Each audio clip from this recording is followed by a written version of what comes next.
Hello, hello, j'espère que vous allez tous bien. Aujourd'hui, je voulais à la fois vous remercier et puis aussi vous parler de quelque chose que j'entends souvent, de plus en plus souvent de la part de plus en plus de personnes qui ont lu mes livres et qui les apprécient beaucoup. Donc ça déjà, ça me fait super plaisir à chaque fois. Et qui me disent qu'ils attendent le troisième avec, avec grande impatience, voilà, qu'il faut que j'écrive un troisième, c'est quand le troisième livre, voilà, ils sont tout enthousiastes, et voilà, ils me demandent quand est-ce qu'est le troisième livre. Donc moi, ça me touche beaucoup, ça me touche beaucoup, ouais, ça c'est certain. Euh, mais alors moi je leur dis, ben je sais pas. Je sais pas quand sera le troisième livre, j'ai pas réfléchi là-dessus, je suis pas dans une phase d'écriture de livres, parce qu'on peut écrire beaucoup de choses, hein, mais voilà. Et puis, écrire un livre, c'est un immense travail, hein, c'est merveilleux, mais c'est un immense travail, ça engage sur des années. Donc, voilà, je pense qu'il faut réfléchir à deux fois, voire à trois fois avant de se lancer dans l'écriture d'un livre, hein, c'est énorme. Donc, oui, j'ai déjà écrit 2 livres et ce qui m'a fait réfléchir par rapport à ces gens qui me disent ça, c'est trop trop chou, hein. Mais je me dis, mais voilà, des gens qui écrivent en général des histoires vécues, ben, ils écrivent un livre. Et moi j'ai la chance d'avoir assez d'expérience pour en avoir écrit 2 déjà. Donc, oui, il y a beaucoup, j'ai vécu beaucoup d'expériences dans un sens qui se recoupent et puis qui sont différentes les unes des autres, assez pour pouvoir avoir écrit 2 livres à même pas 35 ans. J'avais écrit mes 2 bouquins, j'avais pas encore 35 ans, donc donc c'est énorme. Et le fait d'avoir écrit ces livres, c'est pas forcément écrire un livre pour écrire un livre et puis après écrire un deuxième, écrire un troisième et faire une carrière vraiment d'écrivain, d'écriture et d'écrire des dizaines de bouquins. J'écris beaucoup aussi, surtout pour des causes, pour faire avancer des causes auxquelles je crois, auxquelles j'ai participé de mon vécu et que je veux que les choses évoluent, que les choses avancent pour le mieux, parce que ben, il y avait certaines choses dans ce que j'ai vécu étaient très magnifiques, très belles, mais voilà, souvent quand on écrit sur du vécu, c'est quand même que quelque part ou à la base ou quoi que ce soit, il y a quand même des soucis et qu'on souhaite faire améliorer les choses. Donc voilà, on écrit des livres pour que ce soit des vecteurs, qu'on puisse amener des informations au public, aux gens, qu'on puisse sensibiliser les gens à nos causes, et puis avec les bouquins, après les bouquins, par d'autres biais, ce que je fais aussi par les réseaux sociaux et tout ça, la chaîne YouTube, continuer à faire connaître, à faire progresser, à faire intéresser à nos causes le public, les gens. Donc c'est vraiment ce que je fais, ce que j'ai envie de faire par rapport à mes 2 bouquins. C'est pas forcément... Alors je ne dis pas du tout que j'écrirai plus. Faut pas penser ça non plus. Tout est ouvert, je me ferme pas des portes. Mais l'idée d'avoir écrit ces 2 livres était, on les écrit pour faire quoi? Dans quel but? Pour faire avancer quelle cause? Donc voilà, maintenant qu'ils sont écrits, eh bien, les gens les lisent, c'est super. Mais, entre guillemets, au lieu de se dire, après les avoir lus, super, c'est quand le troisième livre? Eh bien, de se dire, il y a vraiment une cause à défendre. Ce qu'écrit Zara, ce que dit Zara me touche et j'aimerais participer à la cause qu'elle défend, aux causes qu'elle défend. J'aimerais soutenir les causes qu'elle défend. Et puis voilà, qu'est-ce que je peux faire pour soutenir les causes qu'elle défend? À petite échelle ou à plus grande échelle. Après, ça c'est chacun comme il veut, comme il peut. Il n'y a pas de règles ou quoi que ce soit là-dessus.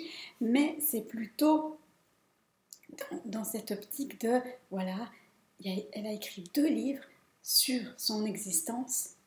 Donc c'est des causes. Et qu'est-ce qu'on peut faire après avoir lu ces livres qui nous ont touchés pour soutenir plus avant ces causes? Voilà.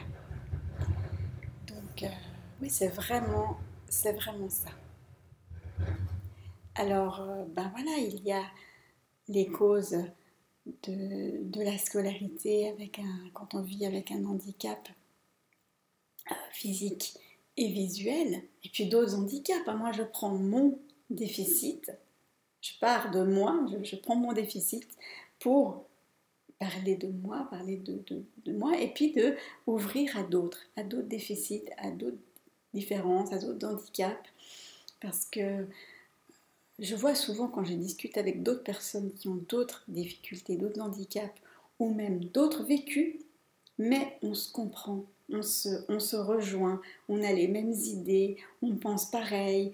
Donc voilà, on part, souvent les gens partent c'est tout à fait normal, hein, on part de soi-même, et puis on veut faire évoluer les choses pour tout un aspect ou plusieurs aspects de ce qui se passe dans le monde. Voilà, donc d'un côté, il y a cette lutte par rapport à la scolarité quand on a un handicap ou quand on a des difficultés à l'école sans avoir un handicap. Voilà, c'est vraiment les difficultés scolaires que les enfants peuvent rencontrer et puis aussi les difficultés des profs, des enseignants, des professeurs. Hein.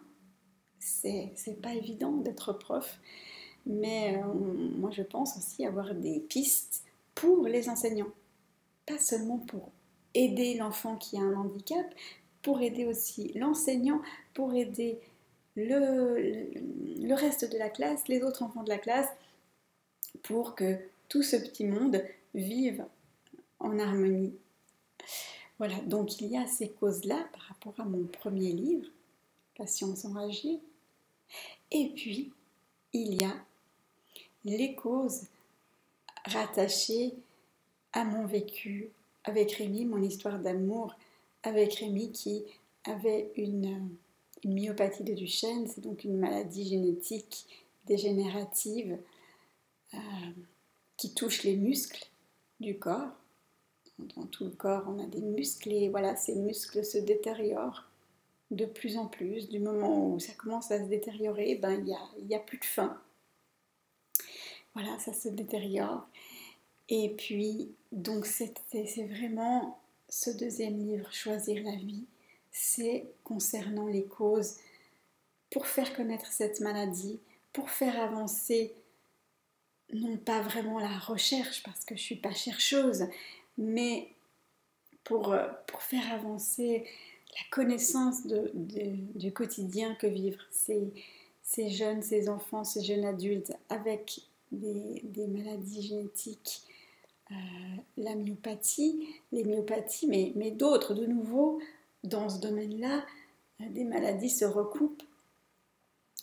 Voilà, donc il faut faire avancer les causes de ces enfants, de ces jeunes personnes avec des maladies génétiques, leurs parents, leurs familles, tout le combat que tous ces gens mènent, leurs amis qui sont autour, qui gravitent autour, qui participent à tout ça aussi.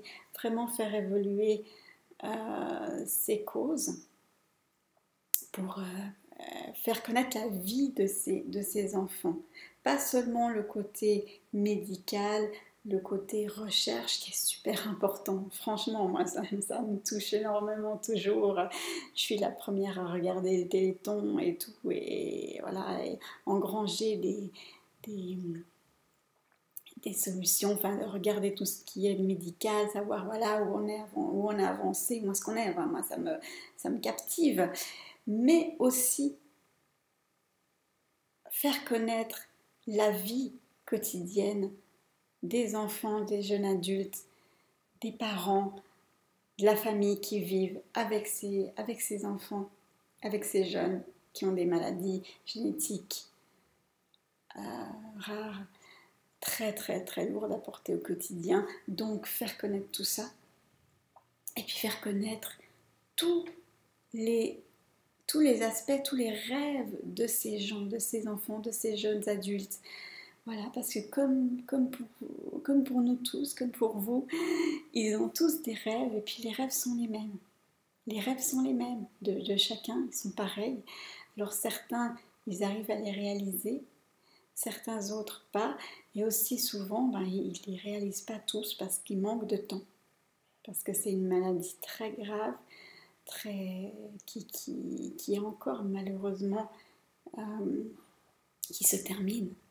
C'est une maladie mortelle encore, malheureusement, ça progresse, on avance, on fait reculer cette date butoir qu'on a encore, mais qu'on fait reculer.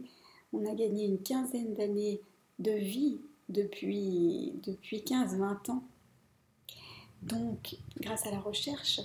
Donc voilà, ces gens, ils ont tous des rêves, des espoirs qui veulent réaliser, qui réalisent pour beaucoup. Et puis faire connaître ces magnifiques vies. Voilà, et puis et Rémi était quelqu'un qui faisait beaucoup de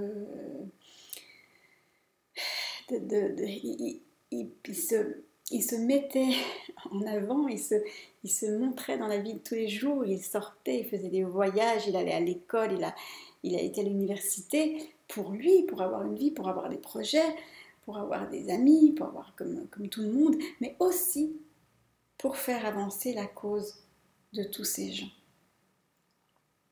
Parce que avant, même encore maintenant, mais avant, tous ces gens étaient cachés. Tous ces gens étaient... oui, on ne les voyait pas. Et puis, petit à petit, ils sont sortis des maisons, sortis des institutions, sortis de... voilà.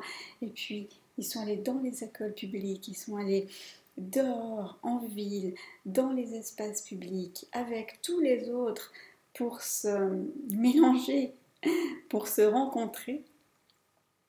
Et puis, lui faisait beaucoup ça pour avoir une vie comme tout le monde, pour se marrer, pour découvrir plein de choses, et puis pour faire avancer les causes de tous ces gens-là. Il a aussi, dans son temps, avant les réseaux sociaux, avant tout ce qu'il y a maintenant, tout ce qui se fait, il était déjà dans cette optique, dans ce mouvement de justement, par sa propre existence, de sortir, de se faire connaître. Il a aussi rencontré des personnalités publiques, des personnalités politiques, pour justement délivrer des messages, faire avancer les choses pour toutes ces personnes et leur entourage qui vivent avec des maladies génétiques rares et d'autres maladies qui se ressemblent, qui ne partent pas des mêmes symptômes ou des déficits ou des difficultés, mais voilà, qui se recoupent. Et puis, on vit tous sur la même planète, donc il faut qu'on vive tous ensemble dans l'harmonie, et c'est ce que lui faisait depuis de longues années. Et quand on s'est rencontrés, eh bien, je pense que c'est ce qu'il faisait déjà en faisant tout ça, a pris une dimension encore plus grande, parce on s'est dit qu'on allait tout faire ça à deux, et montrer qu'on était deux, qu'on était amoureux, que voilà. Et puis, ouais, plus on est ensemble, en plus, plus on est de personnes, plus on a de force, de possibilités pour faire les choses. Donc on s'était dit, ben, on va faire ce combat, mener cette cause ensemble. Et puis, ben, malheureusement, il est décédé avant qu'on puisse vraiment mettre ça en place. Mais on en a parlé. C'était plus ou moins assez clair déjà de ce qu'on allait faire. Et alors j'ai décidé, ça a pris le temps que ça a dû prendre après pour mettre en place hein, tout ça, mais j'ai décidé de faire ça sans lui physiquement, avec, avec son souvenir, avec tout ce qu'il m'avait apporté, tout ce qu'il m'a appris, tout ce qu'il souhaitait qu'on fasse, qu'on aille rencontrer des gens et tout ça. Ben, j'ai voulu faire ça moi-même pour faire avancer cette cause qui, qui est autant la mienne, qui est devenue autant la mienne que mon propre déficit d'hémiplégie. C'est vraiment, ça fait partie de moi depuis quasiment 20 ans maintenant. Donc, et j'ai vécu tellement proche de lui que pour moi, voilà, ça fait partie de moi, de certaines causes que je veux défendre, tout autant que la scolarité des personnes avec des handicaps. Voilà. Donc pour moi, c'est vraiment toutes ces causes que je souhaite défendre qui sont autant importantes les unes que les autres. Et voilà, alors certaines périodes, eh ben, ça se prête plus à faire certaines choses, et puis certaines autres, bah, c'est d'autres choses. Ça dépend le temps, ça dépend l'énergie qu'on a, ça dépend beaucoup de choses. Mais voilà, c'est vraiment toutes ces causes me tiennent autant à cœur les unes que les autres. Et de nouveau, eh bien, j'en appelle à vous, j'en appelle à votre sensibilité, à votre cœur. Si ces causes vous touchent, si ces causes vous parlent, eh bien, aidez-moi à les défendre, qu'on les défende ensemble, parce que c'est quelque chose qu'on doit faire à plusieurs. Hein. C'est énorme comme travail.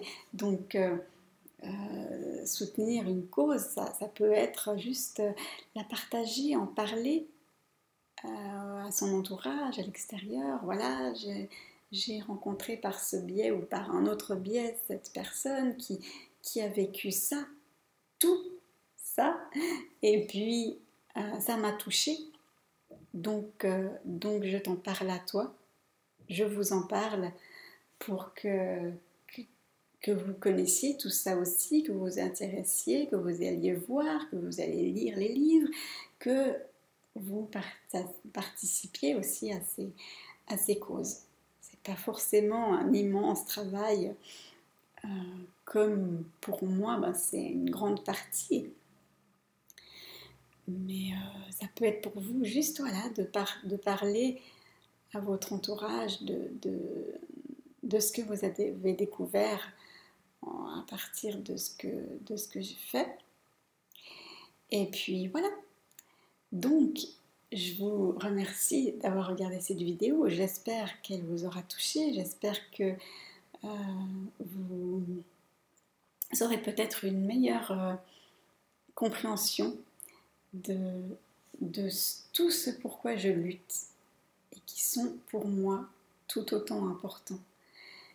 Et puis, oui, je vous remercie beaucoup. Et puis, je vous souhaite une magnifique journée et à tout bientôt pour une prochaine. Ciao, ciao!